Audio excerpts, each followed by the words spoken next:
السلام علیکم ورحمۃ اللہ وبرکاتہ۔ ان الحمد للہ نحمده ونستعینه ونستغفره ونعوذ باللہ من شرور انفسنا ومن سیئات اعمالنا من يهده الله فلا مضل له ومن يضلل فلا هادي له واشهد ان لا اله الا الله وحده لا شريك له واشهد ان محمدا عبده ورسوله اما بعد فان خير الحديث كتاب الله وخير الهدي هدي محمد صلى الله عليه وسلم وشر الأمور محدثاتها وكل محدثة بدعة وكل بدعة ضلالة وكل ضلالة في النار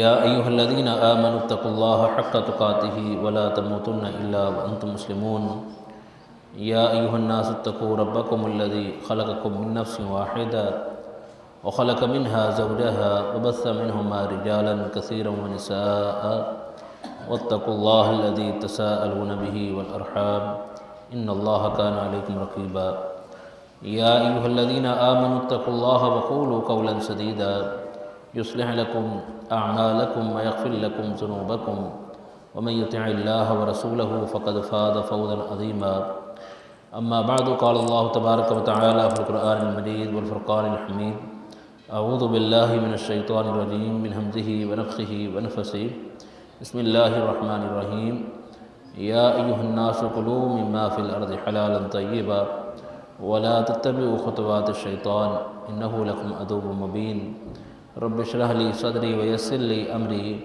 واحلل عقدۃ من لسانی یفقہوا قولی واجعل لی وزیرا من اہلی رب زدنی علما اللہم انا نسألک علما نافعا وعملا متقبلا ورزقا طیبا۔ مختصر حمد و ثنا کے بعد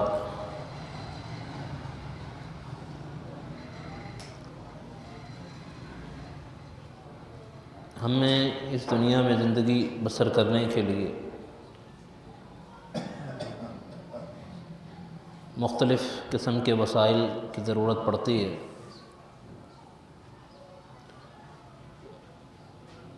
جن میں سے ایک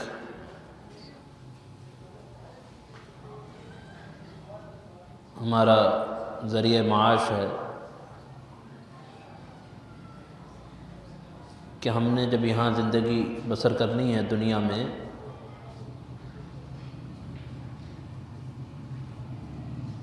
تو ہمارے ساتھ جو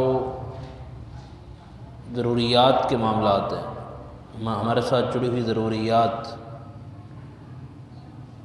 کھانے پینے کی ضروریات، نان و نفقے کے معاملات، یقیناً یہ مال کے بغیر ممکن نہیں، ذریعہ معاش کے بغیر ممکن نہیں۔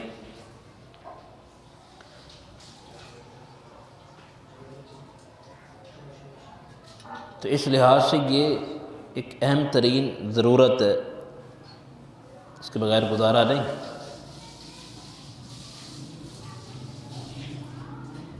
اور جتنی بڑی یہ ضرورت ہے یہ اتنی ہی بڑی آزمائش بھی ہے۔ آزمائش بھی ایسی کہ نبی کریم صلی اللہ علیہ وسلم نے بڑے واشکاف الفاظ میں فرما دیا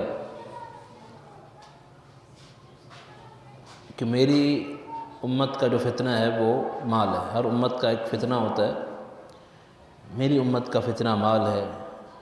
امت محمدیہ جن فتنوں کے ذریعے سے آزمائی جائے گی ان میں سے ایک مال بھی ہے۔ مال کے تعلق سے دو چیزیں اہم ہیں۔ نمبر ایک کہ یہ مال آیا کہاں سے ہے، کمایا کیسے ہے، اور نمبر دو یہ مال خرچ کہاں کیا ہے، اس کا استعمال کیسے کیا ہے۔ بحیثیت مسلمان ہم ان دونوں معاملات میں شریعت کے پابند ہیں۔ ان دونوں چیزوں میں شریعت نے ہمیں آزاد نہیں چھوڑا۔ کہ دنیا کمانی ہے جیسے چاہے کمائیں، یا میری اپنی کمائی ہے میں جہاں چاہے خرچ کروں، نہیں، ان دونوں چیزوں کے تعلق سے میں پابند ہوں۔ کمانا کیسے ہے اس حوالے سے بھی، یہ مال آئے گا کیسے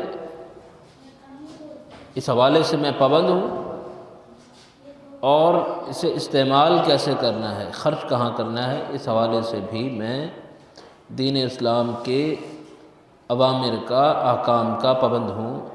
جس حوالے سے مجھے شریعت نے رخصت دی ہے کہ میں اس طرح سے کما سکتا ہوں، میں وہ استعمال کر سکتا ہوں، اور جس سے شریعت نے روک دیا ہے مجھے اس سے رکنا ضروری ہے۔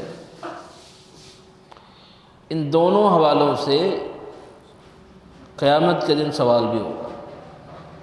قیامت کے دن 5 بڑے سوالات، حدیث میں آتا ہے کہ لا تزول قدم عبد، کسی بندے کے پاؤں اس وقت تک ہل بھی نہیں سکتے جب تک وہ ان باتوں کا جواب نہ دے دے، اور ان میں سے 2 سوال مال کے حوالے سے، کہ یہ مال کہاں سے کمایا اور کہاں خرچ کیا۔ ویسے تو یہ 2 سوال ہیں،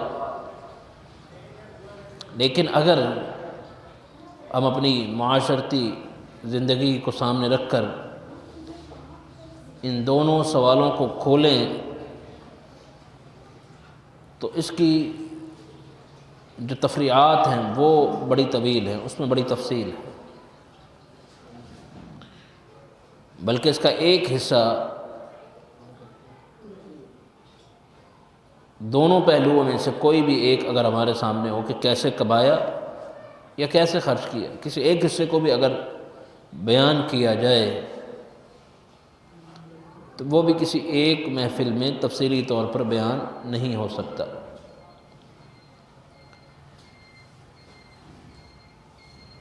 بہرحال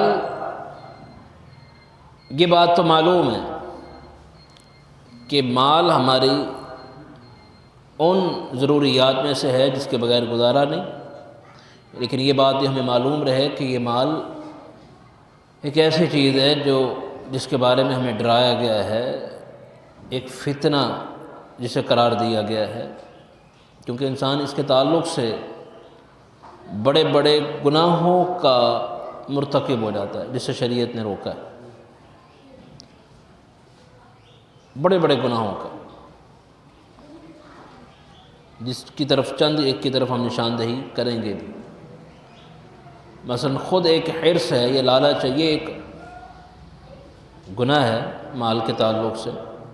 اگر ایک انسان حرص کا شکار ہو جائے، لالچ کا شکار ہو جائے، اور پھر اس حرص میں آ کر جب وہ مال کو بس حاصل کرنے کی جستجو ہو، خواہ کیسے بھی حاصل کیا جائے، تو یقیناً وہ گناہ کی راہ پر چل پڑے گا۔ پھر اسے اس سے کوئی غرض نہیں ہوگی کہ یہ مال کیسا ہے یا میں کیسے کما رہا ہوں، اس کو غرض اسی چیز سے ہوگی کہ میرے پاس یہ مال و دولت آ رہا ہے، پیسے آ رہے ہیں۔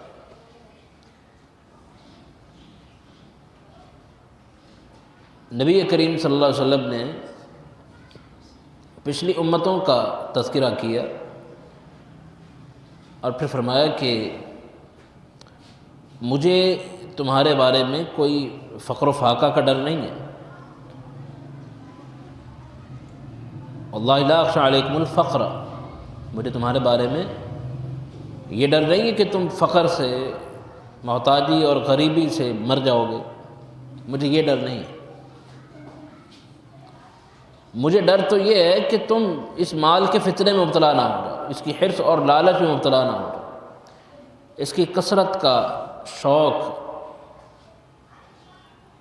ایک ایسی چیز ہے جسے قرآن کہتا ہے الہاکم التکاثر، یہ کثرت مال کی جو جستجو ہے، جو اس حوالے سے شوق ہے، اس کے لیے جو کوشش کرنا ہے یہ تمہیں ہلاک کر کے رکھ دے گا، تمہاری تباہی اور بربادی کا سبب بن جائے گا۔ تو فرمایا کہ مجھے یہی ڈر ہے کہ جس طرح وہ قومیں، ان کو جب مال ملا اور اس کی حرص میں وہ مبتلا ہوئے، تو اس مال کی حرص نے، اس دنیا کی طمع اور لالچ نے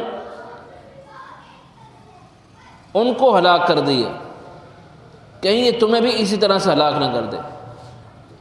لَتُهْلِكَكُمْ كَمَا أَهْلَكَتْهُمْ، کہیں یہ تمہیں بھی اسی طرح سے تباہ اور برباد کر کے نہ رکھتا ہے۔ مال کی حرص اور لالچ ایسی چیز۔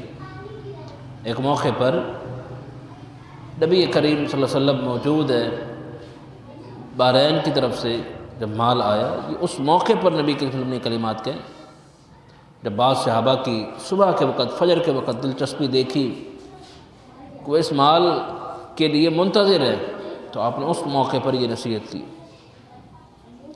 کہ اس کے حوالے سے زیادہ حرص پیدا کر لی تو تباہی اور بربادی کے کنارے پر آ کھڑے ہو جائے۔ پتہ یہ چلا کہ یہ ضرورت کی چیز تو ہے، لیکن اس کو اسی حد تک رکھنا ہے۔ اگر اس کی حرص میں یا لالچ میں یا اس سے متعلقہ دیگر امور میں ہم مبتلا ہو گئے جس سے شریعت نے روکا ہے، پھر تباہی یقینی۔ مثلا ہم جب مال کی حرص میں یا لالچ میں مبتلا ہوتے ہیں، ہم وہ مال فی نفسی ہی حرام ہو، وہ کاروبار حرام ہو، اس کے ذریعے سے مجھے پیسہ تو مل رہا ہے لیکن وہ حرام ہو۔ مثال کے طور پر میں جوئے کے ذریعے سے پیسہ حاصل کر رہا ہوں، ایسا کاروبار کر رہا ہوں جس کی شریعت اجازت نہیں دیتی، میں شراب کا کاروبار کر رہا ہوں یا دیگر جو ہے وہ جو ایسی چیزیں ہیں شراب جیسی جو مکروہ چیزیں شمار ہوتی ہیں، نشہ آور چیزیں شمار ہوتی ہیں، میں ان کا کاروبار کرتا ہوں، ان کو بیچتا ہوں، اس بدلے میں پیسہ تو خوب ملتا ہے، لیکن یہ کاروبار مضر ہونے کی وجہ سے اور یہ چیزیں خبیث ہونے کی وجہ سے شریعت نے انہیں حرام قرار دے دی۔ لیکن آج مسلمان اسلامی ریاست کے اندر کیا یہ کاروبار کرتے ہیں کہ نہیں کرتے؟ ایک ہی وجہ ہے ان کے سامنے، اور وہ وجہ یہ ہے کہ پیسہ آ رہا ہے، مال آ رہا ہے اور خوب آ رہا ہے، حلال کام کو چھوڑ کر وہ اس کاروبار کو کرنے کے لیے تیار، اور ایسے سینکڑوں کاروبار جس کے حوالے سے لوگوں کی چاہت ہوتی کہ ہم یہی کام کریں۔ اگر علماء سمجھائیں، روکیں کہ یہ کام تو جائز نہیں ہے یا اس طریقے سے کمانا جائز نہیں ہے، تو وہ یہ سمجھتے ہیں کہ علماء کو کیا پتہ،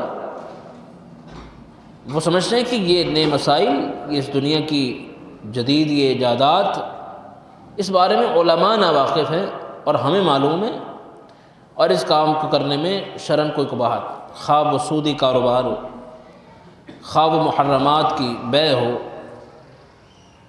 حرام چیزوں کو بیچا خریدا جا رہا ہو، یا بظاہر شے تو حلال ہے، چیز تو حلال ہے، اس کا کھانا پینا، اس کا استعمال حلال ہے، لیکن کاروبار جس طرح سے کیا جا رہا ہے وہ طریقہ صحیح نہیں، کاروبار حرام، وہ انداز حرام۔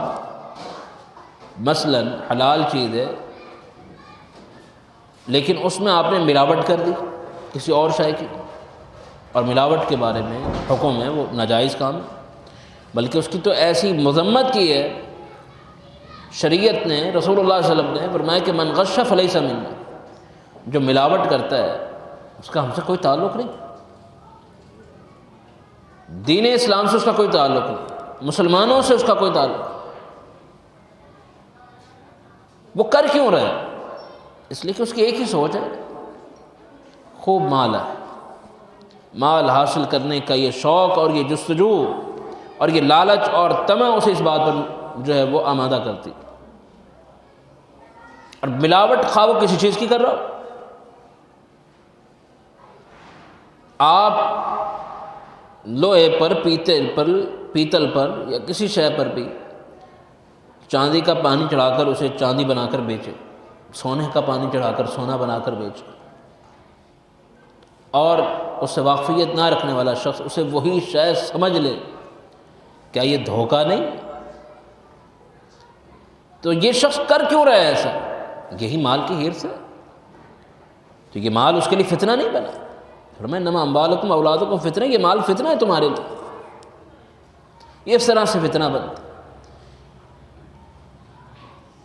کہاں لوہا یا پیتل یا اس طرح کی چیزیں اور کہاں سونے کے ریٹ جب آپ اس بھاؤ پر بیچ رہے ہیں.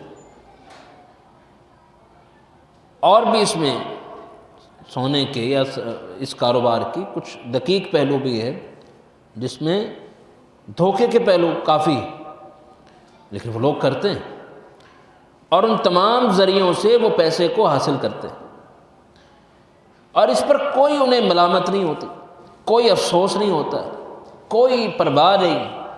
وہ ایسا کیوں کرتے ہیں؟ ایک ہی چیز ہے، انہیں مال کی کثرت کی جو حرص پیدا ہو چکی ہے یہ انہیں ان سارے امور پر آمادہ کر دیتا ہے. ہمارے ہاں استعمال ہونے والے یہ مسالے، ان مسالوں میں لکڑیوں کو پیس کر ملا دیا جائے، مٹی کو ملا دیا جائے، جو استعمال کرنے والوں کے لیے نقصان کا باعث بنے، ان کی صحت کی خرابی کا سبب بنے. لیکن ایک شخص ایسا کر رہا ہے اور اسے کوئی افسوس نہیں ہے، اس پر کوئی ملامت نہیں. وہ ایسا کیوں کر رہا ہے؟ کس چیز نے آمادہ کیا؟ ایک ہی چیز ہے، مال کی کثرت. مال تو آ رہا ہے، خوب پیسے آ رہے ہیں، دنیا بیمار ہو رہی ہے، کوئی پرواہ نہیں، اسے مال مل رہا ہے. یہ حرص اور لالچ اسے اس طرح کی امور پر آمادہ کر دیتا. تو بظاہر کام حلال ہے لیکن اس کا یہ طرز عمل، یہ انداز اس کے اس کام کو حرام قرار دے دیتا. شریعت اس کی اجازت نہیں دیتی.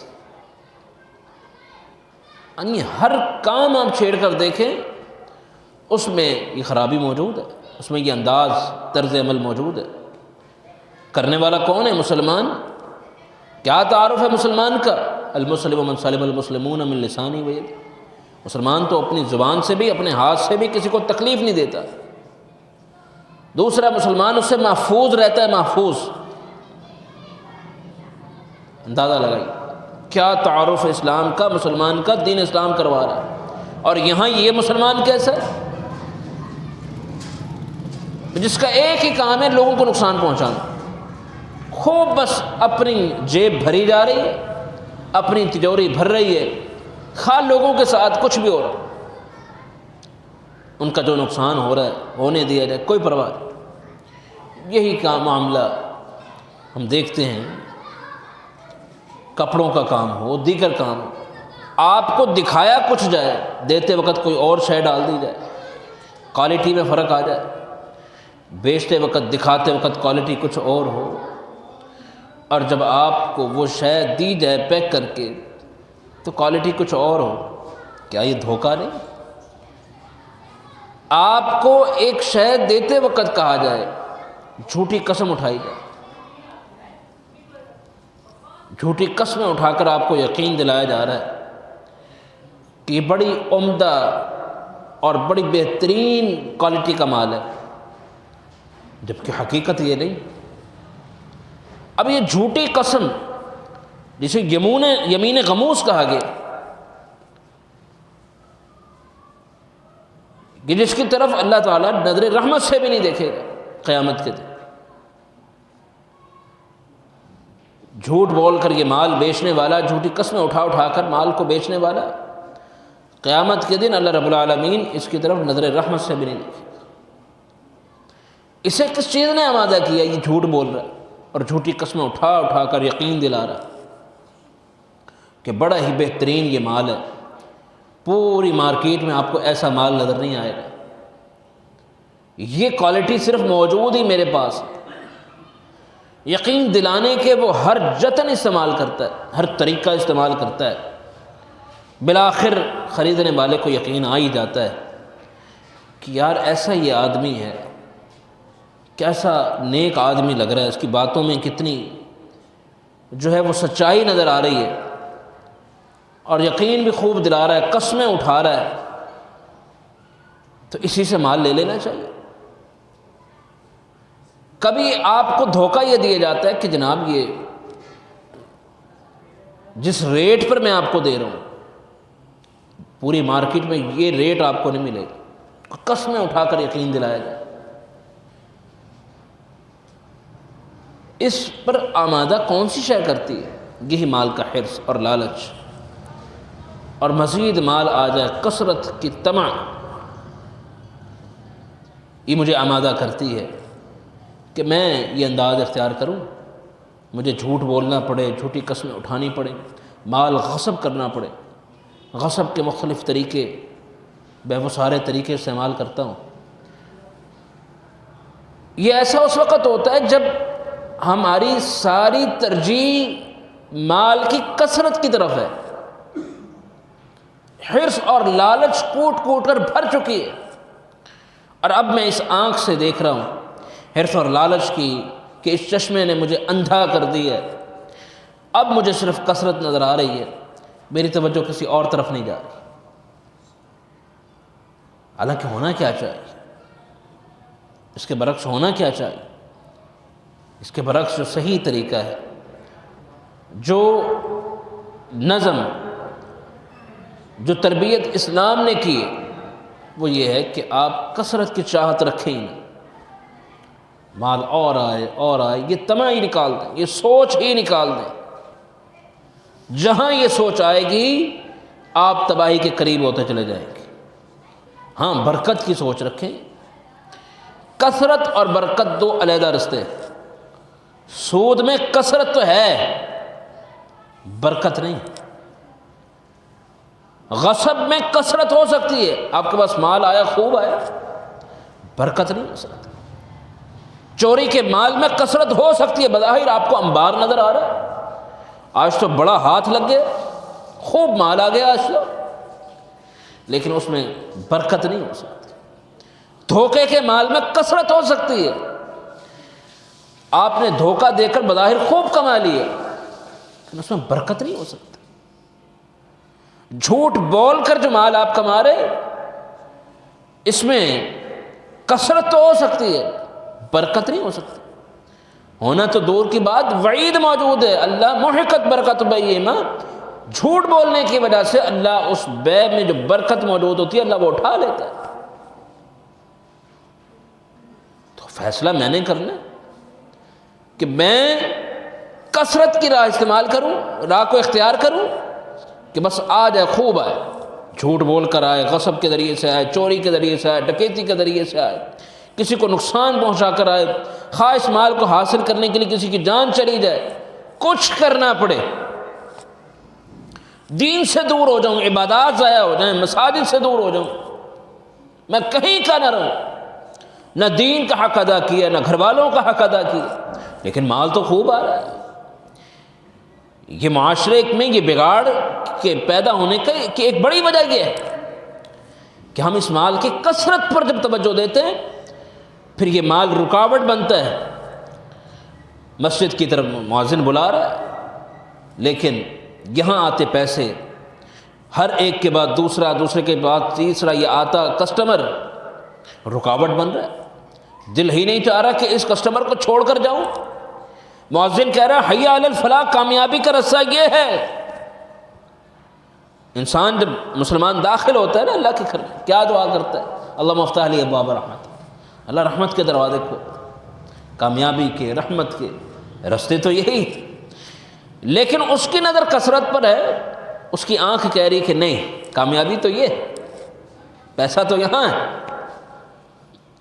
وہاں 2 رکعتیں پڑھ لی، 1 گھنٹے بعد 2 گھنٹے بعد پڑھ لوں گا، دکان بند کر کے پڑھ لوں گا۔ اور پھر کیا ہوتا ہے؟ دکان بند کرنے کے بعد وہ اس قابل رہتا ہی نہیں ہے کہ وہ اپنی پیشانی کو اپنے رب کے سامنے جھکا سکے، اس قابل ہی نہیں رہتا۔ تو یہ مال اس طرح سے فتنہ ثابت ہوتا ہے کہ یہ رکاوٹ بنتا ہے، آپ کے قدم رک جاتے ہیں، مسجد کی طرف آپ جانے کے لیے تیار ہیں کہ بھائی میرے 10 منٹ 15 منٹ آدھا گھنٹہ ضائع ہو جائے. قرآن حکم دے رہا ہے جمعے کی اذان ہو جائے اذا نودی للصلاۃ تو کیا کیا جائے؟ فاسعوا الی ذکر اللہ، بس اللہ کے ذکر کی طرف، نماز کی طرف، مسجد کی طرف آنا. ہاں جب نماز سے فارغ ہو جاؤ اب فانتشروا فی الارض، اب زمین میں پھیلو، اللہ کے رزق کو، اللہ کے فضل کو حاصل کرو، محنت کرو، کماؤ. شریعت کمانے سے نہیں روکتی، یاد رکھیے، دین اسلام کمانے سے نہیں روکتا، بلکہ رسول اللہ صلی اللہ علیہ وسلم کا فرمان ہے کہ انسان جو کھانا کھاتا ہے، جو اس نے کھانا کھایا، ہر قسم کے کھانوں میں سے سب سے بہترین کھانا وہ ہے جو اس نے اپنی کمائی سے کھایا. رسول صلی اللہ علیہ وسلم کا فرمان، اپنی محنت مزدوری کر کے جو یہ اس نے کمایا ہے نا، یہ سب سے بہترین، خیرن کا لفظ استعمال کیا. ما احد اکل طعاما قط خیرا من عمل یدہ او کما قال علیہ الصلوۃ والسلام، کہ نبی کریم صلی اللہ علیہ وسلم فرمائے کہ انسان جو بھی ایک کھانا کھاتا ہے، مال حاصل کرتا ہے، اپنی کمائی سے بہترین شے کوئی نہیں ہو سکتی، اپنی کمائی سے بہترین شے کوئی نہیں. اندازہ لگائیے کتنی عظیم ترین یہ حدیث ہے، اس کو خیر کا لفظ استعمال کیا اس پر رسول اللہ صلی اللہ علیہ وسلم. اور پھر مزید ہی ایک نبی کا، سیدنا داؤد علیہ السلام کا تذکرہ بھی کر دیا کہ سیدنا داؤد علیہ السلام تو خود محنت کرتے تھے. کتنے ہی انبیاء، کسی نبی کا تذکرہ موجود ہے کہ وہ لکڑیوں کے بڑھئی تھے، جن کو بڑھئی کہا جاتا ہے، کارپینٹر کہا جاتا ہے. کسی نے اپنی محنت سے خود کشتی تیار کی. کسی نبی کا تعارف یہ ہے کہ وہ لوہے کی زریں تیار کرتے تھے. ہر نبی کا تعارف موجود ہے کہ ہر نبی نے بکریاں چرائیں. نبی علیہ السلام نے کہا کہ آپ نے فرمایا کہ ہر نبی نے بکریاں چرائیں، میں نے بھی چرائی. اللہ کے رسول نے اپنی ذات کو بھی پیش کی. بکریاں چرانا آج ہم میں سے ہر دوسرا شخص اپنے شایان شان نہیں سمجھتا کہ بکریاں چرائے. ہم اس میں اپنی کمی محسوس کرتے ہیں، اپنی اہانت محسوس کرتے ہیں، اپنے شایان شان نہیں سمجھتے. ہر نبی نے اپنی محنت کی ہے. سیدنا عبد الرحمن بن عوف جب آئے ہجرت کر کے تو ایک صحابی نے حالت دیکھی، نبی علیہ السلام نے ان کے ساتھ مواخات، بھائی چارہ قائم کیے. صحابی نے کہا اللہ کے رسول آدھی زمین ان کو دیتا ہوں. آدھی زمین بیٹھے بٹھائے بغیر محنت کے. سبحان اللہ. ہمارے دور میں ہمارے ہاں زبان استعمال کی جاتی ہے آفر مل رہی ہے فری کی. یہاں کسی کو کوئی دے بیٹھے بٹھائے زمین کوئی چھوڑتا ہے؟ سوال ہی پیدا نہیں ہوتا. خواہ جنگلوں میں کیوں نہ مل جائے، یہاں بیٹھے بٹھائے آدھی زمین مل رہی. آدھی زمین اللہ کے رسول میں نے ان کو دی. میری 2 بیویاں، ایک کو آج طلاق دینے کے لیے تیار ہوں کہ عدت پوری ہو یہ نکاح کر لے، گھر بھی آباد ہو جائے گا اور آمدن کا ذریعہ بھی بن جائے گا، یہ زراعت کے لیے زمین آ جائے گی. کیا اس صحابی نے قبول کر لیا اس آفر کو؟ تیار ہو گئے، آمادہ ہو گئے؟ قطعاً قبول نہیں کیا. کیوں قبول نہیں کیا؟ اس لیے کہ ان کی سوچ کثرت والی نہیں تھی، حرص اور لالچ اور طمع موجود نہیں تھی. یہ ہجرت بھی اللہ کے لیے کی ہے، اب مشکلات بھی اللہ کے لیے آئی ہیں، برداشت کی. ہاں ایک بات کہیے، مجھے کچھ نہیں چاہیے، مجھے صرف مدینے کا بازار دکھا دیں، مارکیٹ دکھا دیں، میں خود جاؤں گا، خود کوئی کام کاج کروں گا، محنت کروں گا. یہ شوق، یہ اہتمام.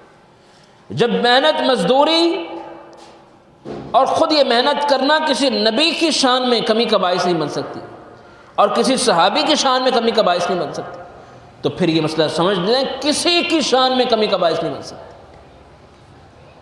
شرط ایک ہی کہ کام ہو حلال کا، ناجائز نہ ہو، حلال کا. طریقہ بھی حلال ہو، حلال اصولوں پر قائم ہو، اور وہ شے جس کا کاروبار کیا جائے وہ فی نفسی، وہ کام بھی، وہ چیز بھی حلال۔ آسان سے الفاظ، کوئی گنجائش نہیں حرام کی۔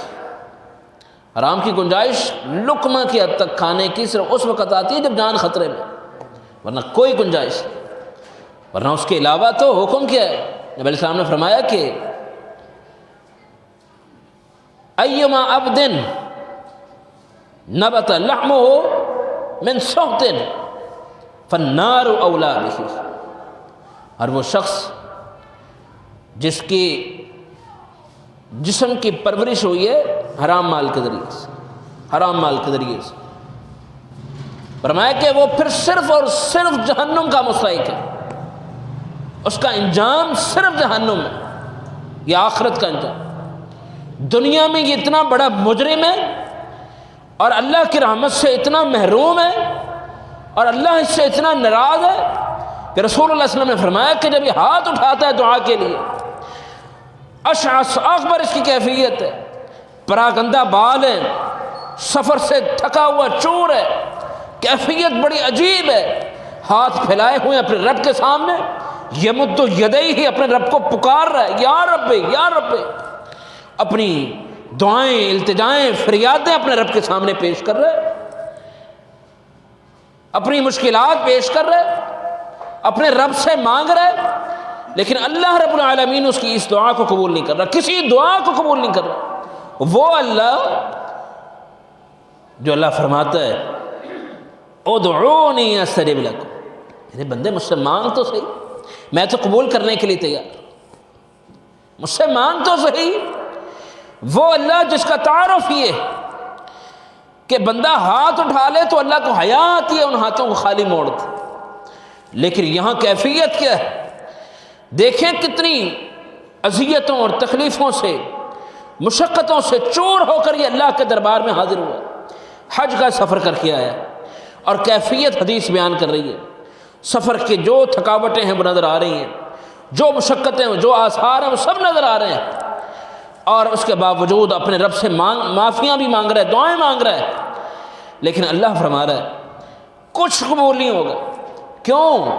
مطعمہ حرام ملبسہ حرام، اس کا کھانا پینا حرام کا، اس کا لباس حرام کا، اس کا کاروبار حرام کا۔ دنیا میں یہ اللہ کی رحمت سے ایسا محروم ہوا اور اللہ اس سے ایسا ناراض ہوا کہ اس کی دعائیں قبول نہیں ہو رہی، اس کا کوئی عمل قبول نہیں ہو رہا۔ یہ دنیا میں اس کا انجام، آخرت میں انجام کیا ہے؟ ایک گوشت کا لوتھڑا بھی اگر اس کا حرام سے پرورش پائی ہے، یہ شخص جنت میں داخل نہیں ہو سکتا۔ اور حرام کے الفاظ استعمال ہوئے ہیں، حرام کی ساری قسمیں آ گئیں، یہ چاہے آپ نے مال غصب کر کے لیا، چھین کر لیا، چوری کر کے لیا، دھوکہ دے کر لیا، سود کے ذریعے لیا، طریقہ کار کوئی بھی ہے حرام کا مال، حلال کے ذریعے سے نہیں کمایا، پھر وہ الزام اور یہ وعید بار بار اپنے سامنے رکھنی چاہیے کہ اس کا بنے گا کیا آخرت کے دن۔ یہ فکریں سلف کے ذہنوں میں ہر وقت موجود رہتی تھی، صحابہ کرام اس والے سے بڑے فکر مند رہتے تھے۔ سیدنا ابو بکر رضی اللہ تعالیٰ کا ایک غلام ہے، اور انہیں ایک شے لا کر بڑی محبت سے، بڑے پیار سے لا کر سیدنا ابو بکر کو لا کر پیش کی۔ ابو بکر رضی اللہ تعالیٰ عنہ نے اس غلام کا پیار دیکھا، محبت دیکھی، وہ شے کھا بھی لی۔ کھانے کے بعد اس غلام نے بتلایا ہے کہ یہ جو چیز ہے نا، یہ ایک کام میں نے کیا تھا، اس کا صلہ مجھے اب ملا۔ کافی عرصہ پہلے میں نے کسی کے لیے کہانت کا کام کیا تھا، جادو کے ذریعے سے یا دیگر ذرائع سے کسی کو مستقبل کی خبر دینا، میں نے ایسا کام کیا تھا، مجھے آج یہ سمجھ لیں اس کی مٹھائی مل رہی۔ اللہ! سیدنا ابو بکر رضی اللہ تعالیٰ عنہ سننے کی دیر تھی، فوراً انگلی اپنے حلق میں ڈال کر کلی کر کے ساری کہہ کر دی، الٹیاں کر دی، اور اس کے باوجود پھر بھی ہاتھ اٹھا لیے اپنے رب کے سامنے۔ اللہ، ابو بکر جس حد تک ممکن تھا باہر نکالنا نکال دیے۔ اللہ، اگر ابھی بھی کوئی آنتوں کے ساتھ کوئی شے جڑی رہ گئی ہے اللہ معاف کر دے، ارادتاً نہیں کھائے، ارادتاً نہیں، قطعاً تصور بھی نہیں کیا جا سکتا کہ ارادتاً ایسی شے کھائے، ایک اتفاقاً شے کھا لی، اس کے بارے میں فکر مند ہے بنے گا کیا؟ تو ہمیں اپنا محاسبہ کرنا چاہیے، ہم کہاں کھڑے؟ ہم تو ایک ایک لمحے میں ہر کسٹمر کو، ہر خریدار کو دھوکہ دیتے ہیں صرف اپنے چند مال کمانے کے، اور پھر ہمارے سامنے بظاہر پیسہ ہم کماتے ہیں، خوب کماتے ہیں، آج اتنی سیل ہو گئی ہے جی، آج اتنا پیسہ آیا جی، کہاں گیا کوئی پتہ نہیں، پھر قصور کس کا؟ فلاں کا جی، فلاں کا، مہنگائی ہو گئی اور یہ ہو گیا اور وہ ہو گیا۔ ہم کبھی مہنگائی کا رونا روتے ہیں اور کبھی کہاسالیوں کا، تنگیوں کا وغیرہ وغیرہ، یہ سارے رونے روتے ہیں۔ ان کے بڑے اسباب میں سے ایک سبب یہ ہے کہ ہم اس کے خود ذمہ دار، یہ فتنہ ایسے ہی بنتا ہے، اور ہلاکت کا باعث، تباہی کا باعث بھی ایسے ہی بنتا ہے۔ ہم اس کی حرص اور لالچ میں مبتلا ہو کر ہم دوسروں کو بھی ہلاکت اور تباہی کے دانے پر لا کھڑا کرتے ہیں، اور خود بھی تباہی کے دانے پر کھڑے ہو جاتے ہیں۔ اس حوالے سے ہمیں اپنا احتساب کرنا چاہیے، ہمارا کام، ہمارا کاروبار، ہمارا ذریعہ معاش حلال کا ہو، خواہ اس میں کتنی مشقت ہو، لیکن آپ کا دل مطمئن ہے یہ کام ہے حلال، شرعی لحاظ سے اس میں کوئی کام ایسا نہیں، کوئی پہلو ایسا نہیں جس کو میں حرام کرا، دل مطمئن۔ باقی اس میں برکتیں ڈالنا اللہ رب العالمین کا کام، ہر حلال کام، طیب کام یاد رکھیے مبارک ہے، بابرکت ہے انشاءاللہ، اور ہر حرام خواہ کتنا ہی بظاہر کثرت والا ہو وہ برکت سے محروم ہے۔ پھر برکت سے جو شے محروم ہوتی ہے، میں مثال دیا کرتا ہوں کثرت اور برکت کو سمجھنے کے لیے، ایسا ہوتا ہے کہ آپ کے پاس بسا اوقات بڑا مال ہے، لیکن ڈاکٹروں نے آپ کو اپنی ذات پر خرچ کرنے سے روک دیا، یہ کثرت ہے۔ برکت کیا ہے؟ آپ نے خود کمایا ہے، بہت کم ہے، لیکن آپ خوش ہیں اپنی اس زندگی پر، آپ کسی کے محتاج اور مقروض نہیں ہیں۔ اس لیے فرمایا نا کہ اصل الغنا غنى النفس ہے، اصل غنا اور مالداری تو دل کی مالداری ہے۔ اللہ تیرے دل کو ہر قسم کی محتاجی سے، ہر قسم کے حرص اور لالچ اور مرض سے تجھے پاک کر دے، یہ ہے اصل مالداری جو برکت کے ذریعے سے ممکن۔ تیری ذات سے کسی کو تکلیف نہیں، تو نے کسی کا مال ہتھیایا ہوا نہیں، جو محنت کی، کمایا اور کھا لیا۔ اس دنیا سے جب بھی جائے گا، دو قسم کے لوگ ہوتے ہیں جب دنیا سے جاتے ہیں، ایک وہ ہوتا ہے جو مستریح ہوتا ہے، اور دوسرا وہ ہوتا ہے جو مستراح ہوتا ہے۔ مستریح کون ہوتا ہے؟ جس کی زندگی یہاں مشقت میں تھی، یہاں اس کو بڑی محنتیں کرنی پڑی، دن رات ایک کر کے وہ کماتا تو بڑی مشکل سے اس کا پیٹ پلتا، بڑی مشکل سے اپنی زندگی گزار پاتا اور گزر بسر ممکن ہوتی۔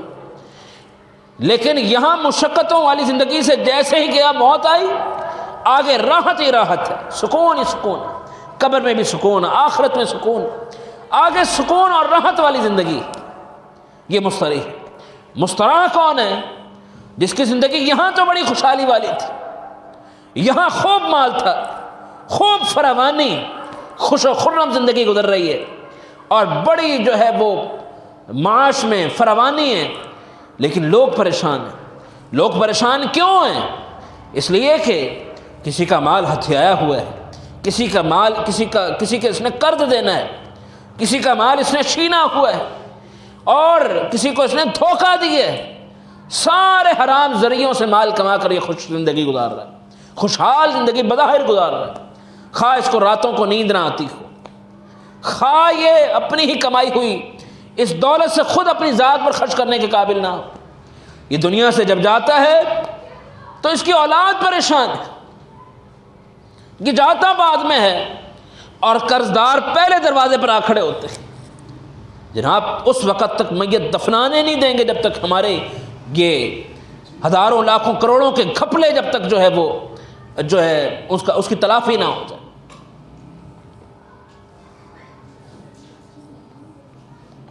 تو اس حوالے سے میں فکر مند ہونا چاہیے۔ یہ شخص وہ ہے جو جب تک زندہ تھا تو خوشحال زندگی گزاری، لیکن لوگ پریشان تھے، یہ دنیا سے چلا گیا، لوگ اب اس کے شر سے، اس کی اذیتوں اور تنگیوں سے پریشان تھے، جو وہ اب محفوظ ہو گئے، وہ راحت محسوس کر رہے ہیں۔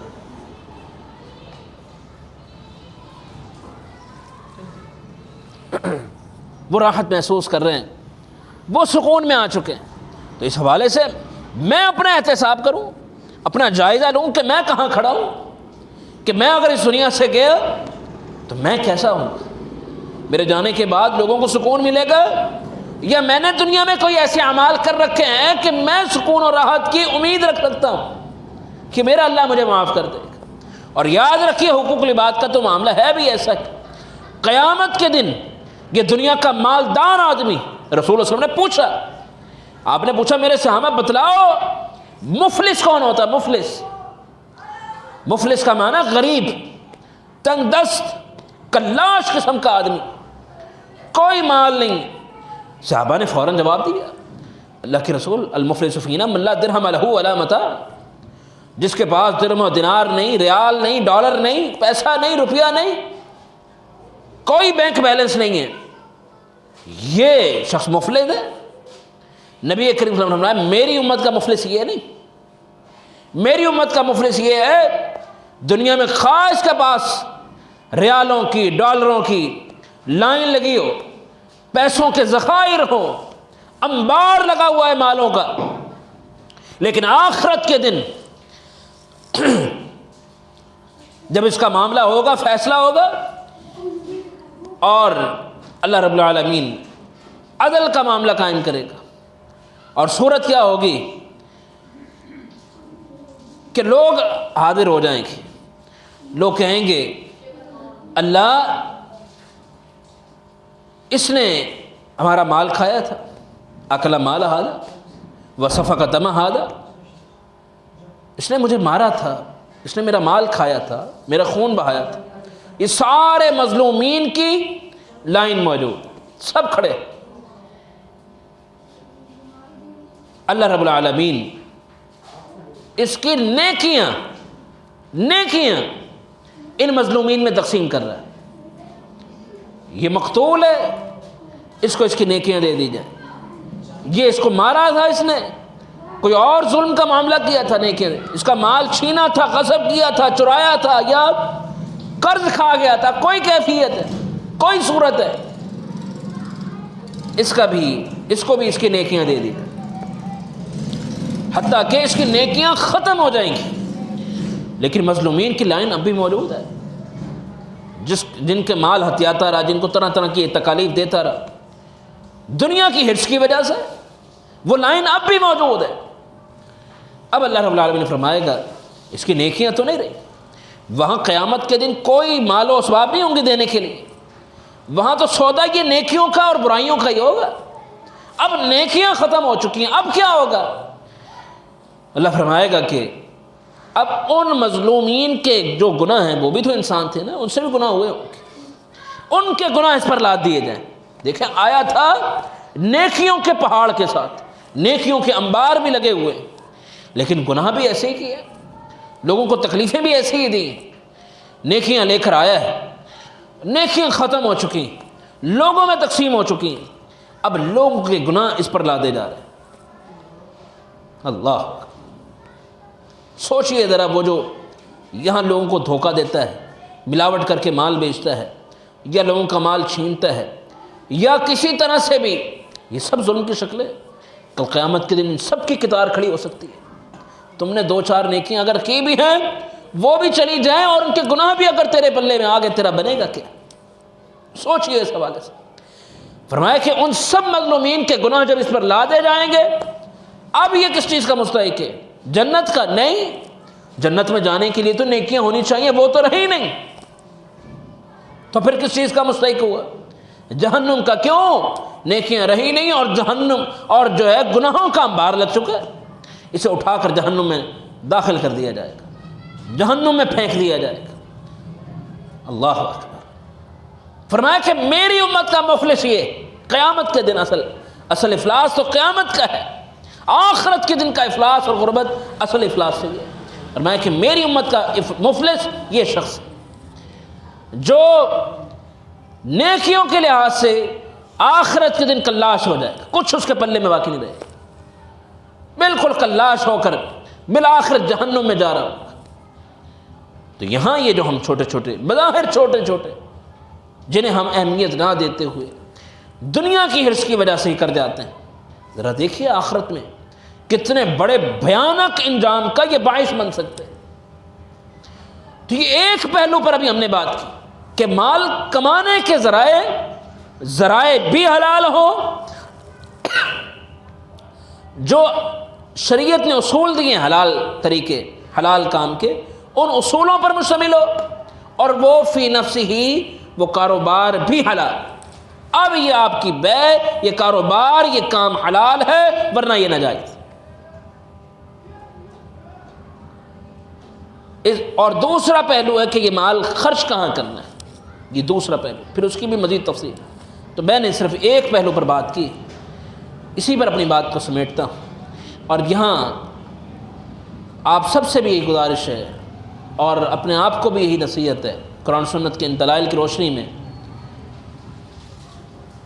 کہ کثرت کی چاہت کو چھوڑ کر برکت کے حصول کی تمنا کیجیے، وہ اعمال کیجیے جو کاروبار میں، کام کاج میں، ہمارے مال میں برکت کا باعث بن سکتے ہیں۔ اور ان میں سب سے بڑا کام، سب سے اہم کام وہ یہی دینداری ہے، تقوی ہے۔ تقوی، ایمان۔ فرمائے کہ وَلَوْ أَنَّهُمْ آمَنُوا وَاتَّقَوْا لَفَتَحْنَا عَلَيْهِمْ بَرَكَاتٍ مِّنَ السَّمَاءِ۔ یہ لوگ اگر ایمان صحیح طور پر اپنا لیں، مومن بن جائے اور تقوی اختیار کریں، دو اصول۔ فرمایا کہ اللہ آسمان سے برکتوں کی برکھا برسا دے گا، برکت کے دروازے کھول دے گا، دروازے کھول دے گا۔ یہ الفاظ استعمال کرنا کیا ہے؟ ایمان کے جو تقاضے ہیں وہ پورے کیجیے، اور تقوی۔ یہ ایسا جامع اصول ہے کہ سب کچھ اس میں آ جاتا ہے۔ حقوق اللہ بھی اس میں آ گئے، حقوق العباد بھی اس میں آ گئے۔ ہر مومن اس وقت تک کامل مومن نہیں ہو سکتا جب تک حقوق اللہ نہ ادا کرے، اور اس وقت تک کامل مومن نہیں ہو سکتا جب تک بندوں کے حقوق ادا نہ کرے، اور اس وقت تک وہ یقیناً متقی بھی نہیں۔ اور جب حقوق اللہ عباد کرنے کی بات آئے گی، حقوق اللہ ادا کرنے کا معنی کیا ہے؟ کہ اس کا عقیدہ درست ہو، وہ اپنے رب کی خالص مکمل طور پر کما حق کو عبادت کرتا ہو، وہ حقوق ادا کرتا ہو، کسی کو اس کے ساتھ شریک نہ بناتا ہو۔ شرک تو ایک ایسی نحوست ہے کہ قحط سالی کے لیے صرف یہ ایک ہی گناہ کافی ہے۔ اس ایک ہی گناہ کی نحوست اتنی ہے کہ قحط سالی کے لیے، تنگیوں کے لیے کسی اور گناہ کی ضرورت ہی نہیں۔ ایسا بھیانک اور خطرناک گناہ ہے یہ۔ تو ایمان جب آ جائے کامل طور پر، تقوی آپ اختیار کر لیں، اللہ کے دین کو آپ اپنا لیں، پھر اللہ رحمت اور برکت کی کیسے برکھا برساتا ہے اس کے مناظر دیکھیں۔ کیونکہ نبی علیہ السلام کا فرمان ہے، من کان للہ کان اللہ۔ آپ اللہ کے ہو جائیں، اللہ آپ کا ہو جائے گا۔ آپ اللہ کے ہو جائیں، آپ اللہ کے ہوں تو صحیح۔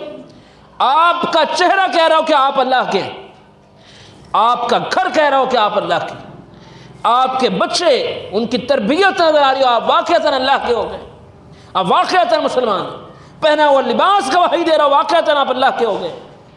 آپ جس راہ پر چلتے ہیں، مساجد میں آنا جانا، آپ کا کاروبار گواہی دے رہا ہو کہ آپ واقعتاً اللہ کے ہو چکے، تو پھر اللہ آپ کا ہو جائے گا۔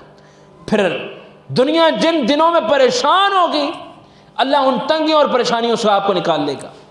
ابھی کوئی زیادہ پرانی بات نہیں، کورونا کی، جس نے دنیا کو ہلا کر رکھ دیا، دنیا کو ہلا کر رکھ دیا۔ آسمان پر کہہ سکتے ہیں یہ جملہ، جن کی معیشت آسمانوں سے باتیں کر رہی تھی، زمین پر آ گرے۔